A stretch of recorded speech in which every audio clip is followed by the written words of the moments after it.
Hello there, welcome to 3D Land. Today, in this video, we'll learn about C#. C# is a statically typed general-purpose programming language. It is very popular for being the main workhorse of the .NET framework. It was designed by Anders Hejlsberg in year 2000 at Microsoft. It was designed as a modern C-like object-oriented language.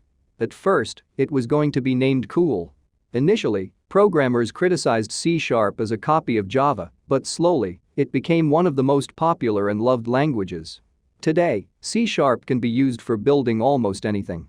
Desktop apps can be developed with .NET Core, cross-platform mobile apps with Xamarin, web apps using Blazor and cross-platform video games with Unity Game Engine. Applications can also be built outside of the .NET framework. C# source code is compiled to Common Intermediate Language, which is then interpreted by Common Language Runtime, where it can be executed as native machine code on any operating system without the need to recompile. C# is known as an object-oriented language but supports many functional patterns such as Lambda expressions. It also has the ability to write LINQ. It is a memory-safe language as it is managed by a garbage collector. That's all about C#. Thanks for watching.